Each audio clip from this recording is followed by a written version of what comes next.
Barrister Suman বান্দির পোলা আওয়ামী লীগের দালালি কইরা বলে সবাই যারা বাঁচতে চায় তারা কেউ বাঁচে না। একটা মানুষ। আসসালামু আলাইকুম দর্শক, দেশ ও দেশের বাইরে থেকে যারা আমার ভিডিওটি এই মুহূর্তে ওপেন করেছেন সবাইকে অসংখ্য অসংখ্য ধন্যবাদ। দর্শক, আজকে আমি আপনাদের সঙ্গে কথা বলতে আসি নাই। আজকে ব্যারিস্টার সুমনের বিপক্ষে কথা বলছে। আপনারা স্ক্রিনে একটা ভিডিও দেখতে পাচ্ছেন, অর্থাৎ সেই ভিডিওটা একটা পিকচার লাগিয়েছি আমি। এই মানুষটা, এই হারামখোর এই ব্যারিস্টার সুমনকে যে ভাষায় গালিগালাজ করছে, যা শুনে আমি সহ্য করতে পারি নাই। তাই আজকে আমি নিউজ পড়তে আসি নাই।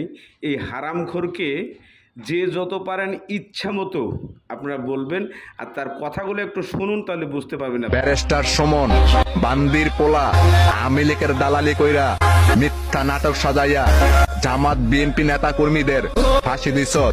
বিএনপি ক্ষমতা আইলে বান্দির পোলা তোর পুটকি দিয়া নৌকার বইটা ঢুকাই দিব। কার লক্ষ্য, কোন এজেন্ডা বাস্তবায়নের জন্য আপনারা আমার দেশটাকে মৌলবাদী চরিত্রের তকমা আটানোর চেষ্টা করছেন? কিছু একটা হলেই ঢাকা শহরে জঙ্গি মিছিল। দর্শক বন্ধুরা, ছেলেটির কথা আপনারা শুনেছেন। আচ্ছা, ছেলেটি যে কথাগুলো বলেছে তার কথাগুলো কি হয়? আপনারা বিশেষ করে আপনারা যারা ব্যারিস্টার সুমনের ভক্ত আছেন আর যারা ভক্ত না তাদেরকেও বলছি, একটা মানুষকে কখনো কোনো কারণে সরাসরি হিট করে টার্গেট করে গালিগালাজ করা ঠিক নয়। কিন্তু এই ছেলেটা যেভাবে আচরণ করেছে, যেভাবে গালি বকা দিয়েছে, এটা শাস্তিটা কি হওয়া উচিত এবং এর পরিপ্রেক্ষিতে ব্যারিস্টার সুমন এটা দেখে কি বলেছে, যদি দেখে থাকে তাও ভালো, আর যদি না দেখে থাকে তাহলে অবশ্যই দেখার রাস্তা করে দেন, ভিডিওটা শেয়ার করবেন। চলুন ব্যারিস্টার সুমনের কিছু কথা আমরা শুনি। সবাই যারা বাঁচতে চায় তারা কেউ বাঁচে না।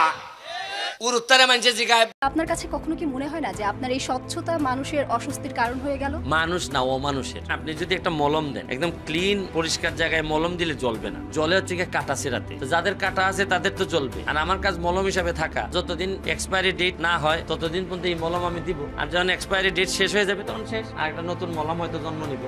লন্ডন আমেরিকা যে হারা বাঙালিরা গেছে হাজার কোটি টাকার মালিক হয়ে গেছে, কেমন হইলো?